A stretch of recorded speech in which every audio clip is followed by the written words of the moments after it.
Fertility అమ్మ అనే పిలుపుకు శ్రీకారం చుట్టండి. పొందండి ఉచిత మొదటి కన్సల్టేషన్, మొదటి స్కాన్. సంప్రదించండి 8880747474.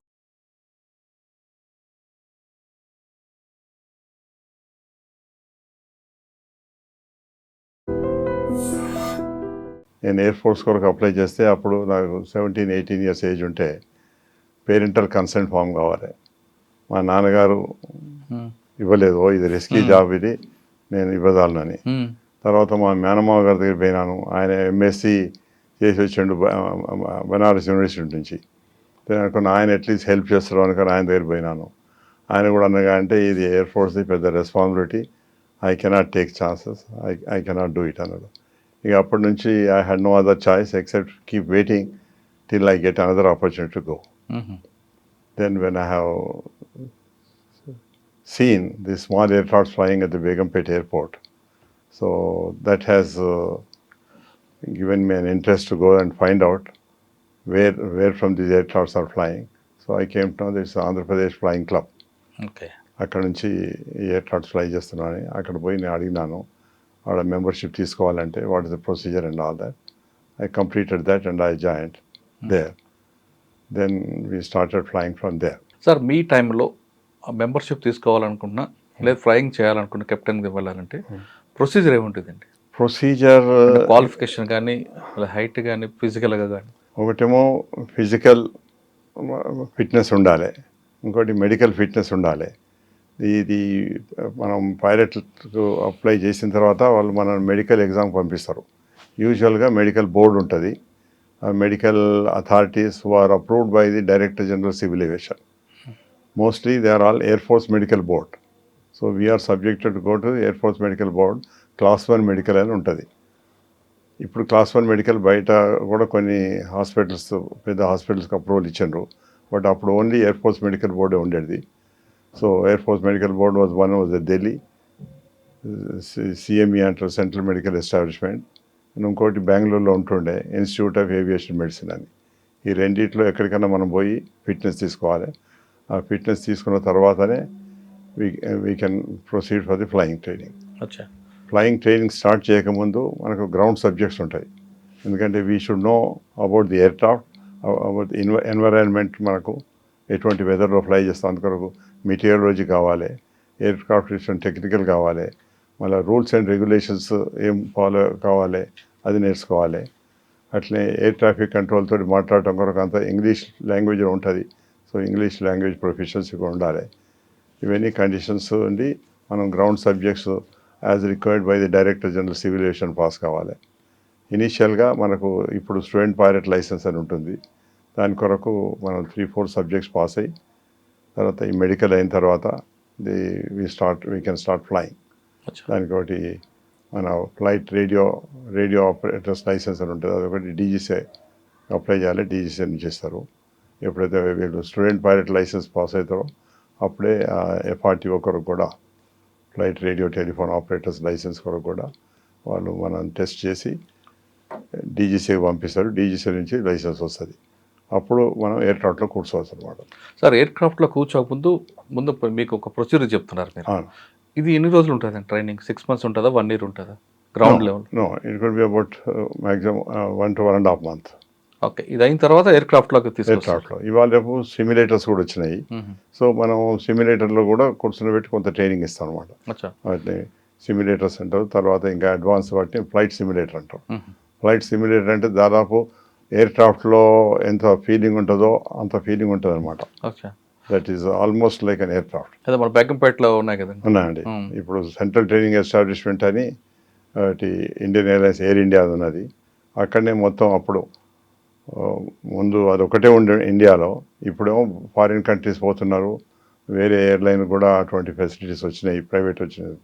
అప్పుడు ఓన్లీ ఇండియన్ ఎయిర్లైన్స్ ఎయిర్ ఇండియానే ఉండే. ఇండియన్ ఎయిర్లైన్స్ ఫెసిలిటీ ఏమో హైదరాబాద్లో ఉండే, ఎక్కడైతే రాజీవ్ గాంధీ గారి ట్రైనింగ్ అయిందో దాంట్లో నేను ఇన్స్ట్రక్టర్ ఉంటుని, తర్వాత ఎగ్జామినర్ అయినాను, తర్వాత నేను డిప్యూటీ జనరల్ మేనేజర్ అయినాను, general manager operations and training అయినాను. అక్కడనే నేను డైరెక్టర్ వరకు వచ్చినమాట. సార్ ఇప్పుడు ఎయిర్క్రాఫ్ట్లో తీసుకువెళ్ళారు, వెంటనే మనకి కెప్టెన్ సీటు కో పైలట్ ఇవ్వకుండా ముందు క్రాఫ్ట్ మీద మనకు సబ్జెక్టు నాలెడ్జ్ చెప్తారా? డైరెక్ట్గా తీసుకెళ్ళి కూర్చోబెడతారు. లేదు, మొదలేమో ఇది ట్రైనింగ్ అవుతుంది, 200 hours ఆఫ్ ట్రైనింగ్ కావాలి వాళ్ళకు. Commercial pilot licence director general civil aviation government of India నుంచి వాళ్ళ లైసెన్స్ ఇస్తారన్నమాట. ఇచ్చిన తర్వాత అప్పుడు మనం ఎయిర్లైన్స్కి అప్లై చేసి ఎయిర్లైన్లో సెలెక్ట్ అవుతాం. ఎయిర్లైన్లో సెలెక్ట్ అయిన తర్వాత వాళ్ళు మనను వాళ్ళ దగ్గర ఫ్లైట్ సిమ్యులేటర్స్ ఉన్నాయి ఇప్పుడు, దాంట్లో ట్రైనింగ్ ఇస్తారు. ట్రైనింగ్ ఇచ్చిన తర్వాత మన ఎయిర్క్రాఫ్ట్లో చెక్ చేస్తారు. చెక్ చేసిన తర్వాత అప్పుడు ఒక ఇన్స్ట్రక్టర్ ఎగ్జామినర్ సర్టిఫై చేసిన తర్వాత వాళ్ళను కో పైలట్గా తీసుకుంటారు. కో పైలట్గా వాళ్ళు ఒక 2.5-3 years ఫ్లై చేయాలి. దాదాపు 1500 గంటలు ఫ్లై చేయాలి. చేసిన తర్వాత if they are suitable they will be taken for captains training. Captains training ఇస్తారు, దాన్ని అప్పుడు కమాండర్ అంటారు అనుకోండి. బట్ అనౌన్స్ చేసిన మాత్రం your captain name is so and so అని అనౌన్స్ చేస్తారు. అది అప్పుడు వీళ్ళ శాలరీస్ కూడా ఆల్మోస్ట్ 3 times అవుతాయి.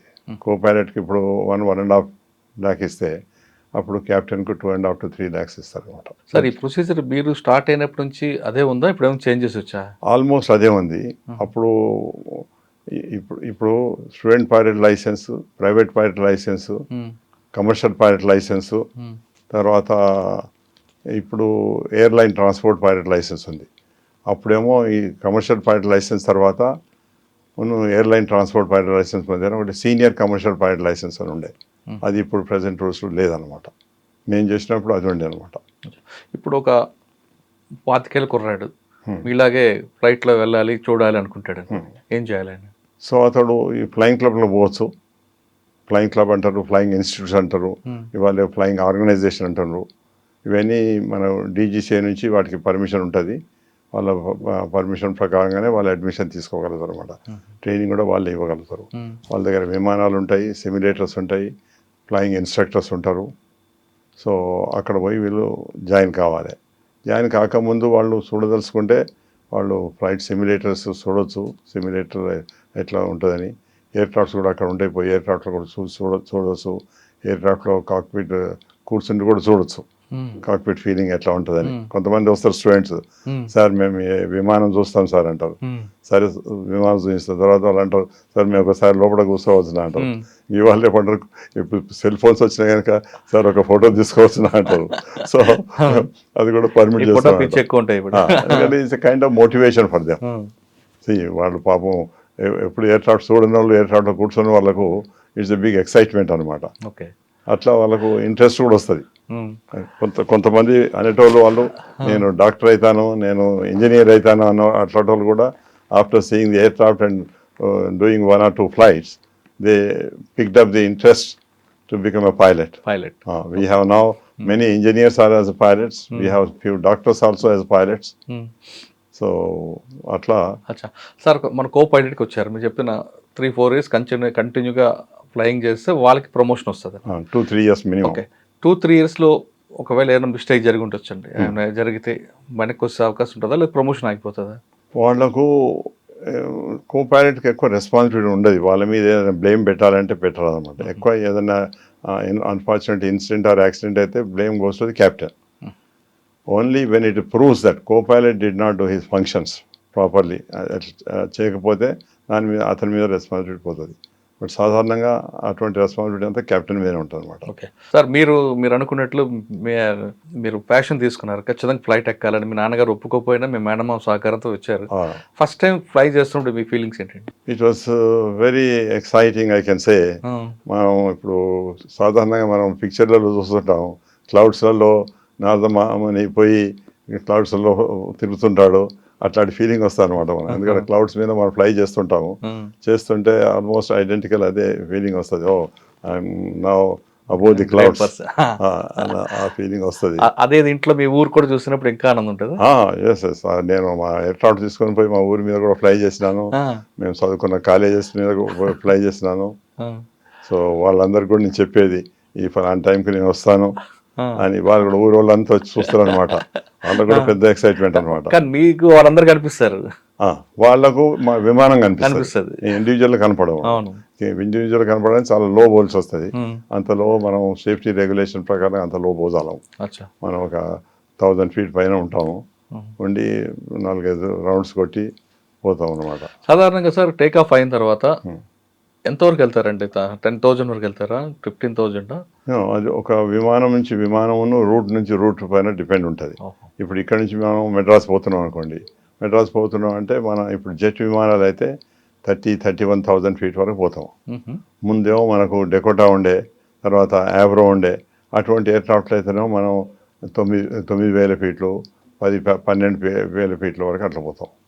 సో ఈ జెట్ విమానాలలో మాత్రం మనం ఎందుకంటే లోపల ఎయిర్ కండిషన్ ప్రెషరైజేషన్ ఉంటుంది కనుక మనం 30, 40, 45 ఫీట్ వరకు కూడా ఫ్లై చేయవచ్చు అనమాట. దాని స్టీరింగ్ కూడా ఒక హెచ్ మోడల్ ఉంటుంది కదా?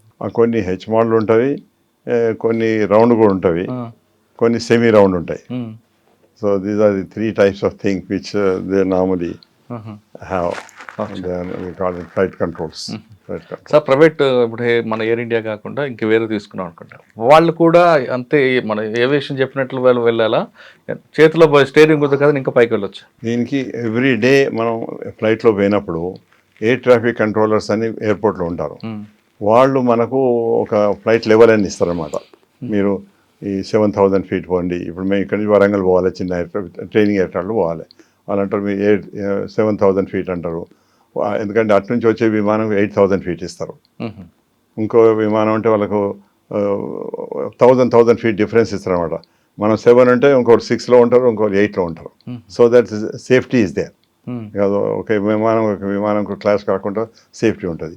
అట్లే పెద్ద ఎయిర్క్రాఫ్ట్ కూడా ఇక్కడ నుంచి ఇప్పుడు బెంగళూరు పోతుంటే, మెడ్రాస్ పోతుంటే, ఢిల్లీ పోతుంటే, అమెరికా పోతుంటే కూడా ప్రతి ఎయిర్క్రాఫ్ట్ ఆ ఎయిర్ ట్రాఫిక్ కంట్రోలర్ ఒక పర్టికులర్ హైట్ ఇస్తారనమాట, పర్టికులర్ రీజన్ వరకు. ఇప్పుడు ఇంటర్నేషనల్ పోయేటోళ్ళు వాళ్ళు ఇక్కడ నుంచి బాంబే వరకు వాళ్ళు వస్తే 30,000, 31,000 ఇస్తారు. బాంబే దాటిన తర్వాత వాళ్ళకు 39,000 ఇవ్వచ్చు, 40,000 ఇవ్వచ్చు. ఒక్కొక్క రూట్లో ఎన్ని ఎయిర్ క్రాఫ్ట్స్ పోతున్నాయి, ఎన్ని ఎయిర్ క్రాఫ్ట్స్ వస్తున్నాయి, దాన్ని బట్టి ఎయిర్ ట్రాఫిక్ కంట్రోలర్ వాళ్ళ దగ్గర రికార్డ్ ఉంటుంది, రాడార్ కంట్రోల్ ఉంటుంది, రాడార్ ఉంటుంది. దాన్ని బట్టి వాళ్ళు స్పెసిఫిక్గా మనకు హైట్ అసైన్ చేస్తారనమాట. ఇప్పుడు శంషాబాద్ ఎయిర్పోర్ట్లో ఏటీసీ, శంషాబాద్ ఎయిర్పోర్ట్కి ఎక్కువ ఫ్లైయింగ్ ఉన్నాయి కాబట్టి శంషాబాద్కి ఏటీసీకి ఎంత రేడియేషన్ ఉంటుందండి? అబౌట్ 100 to 150 మైల్స్ వరకు వాళ్ళది ఉంటుంది. వాళ్ళు ఇప్పుడు ఇక్కడ నుంచి ఎయిర్క్రాఫ్ట్ మెడ్రాస్ పోతుంటే వీళ్ళకు దాదాపు సగం మెడ్రాస్ డిస్టెన్స్ వీళ్ళకి కంట్రోల్ ఉంటుంది, తర్వాత అక్కడ నుంచి మెడ్రాస్ వాళ్ళకి కంట్రోల్ ఉంటుంది. కానీ మధ్యలో ఇంకో ఎయిర్పోర్ట్ ఉంది అనుకోండి, మధురై కానీ వచ్చింది అనుకో, ఉంటే వాళ్ళ కంట్రోల్ ఉంటుంది, వాళ్ళకు కూడా ఇన్ఫర్మేషన్ ఉంటుంది అనమాట. ఈ ఎయిర్క్రాఫ్ట్ ఇప్పుడు చెప్తాను ఒకటి, మీరు మెడ్రాస్ నుంచి మధురై పోతుంది, మధ్యన త్రిచి ఉంది. సో ఆ మెడ్రాస్ నుంచి మధురై పోయే ఫ్లైట్ ఏ హైట్లో పోతుంది అన్నది ఏ ఎయిర్క్రాఫ్ట్ వాటి నెంబర్ ఉంటుంది, అది ఆ త్రిచి కూడా ఇన్ఫర్మేషన్ ఉంటుంది. సో త్రిచి నుంచి ఇంకేదైనా ఎయిర్క్రాఫ్ట్ పోతుంటే వాళ్ళు ఈ ఇన్ఫర్మేషన్ తీసుకొని మళ్ళీ మెడ్రాస్కు ఓవరాల్ కంట్రోల్ ఉంటుంది. వాళ్ళకి చెప్తారనమాట, ఈ మా దగ్గర ఎయిర్క్రాఫ్ట్ ఈ హైట్లో మేము పర్మిట్ చేసినాం, ఎందుకంటే ఈ హైట్లో మీ దగ్గర నుంచి ఇన్ఫర్మేషన్ లేదు, అందుకని మేము పర్మిట్ చేసినాం అని ఇస్తారు. అప్పుడు వాళ్ళు కూడా చూసుకొని అడ్జస్ట్ చేసుకుంటారు అన్నమాట.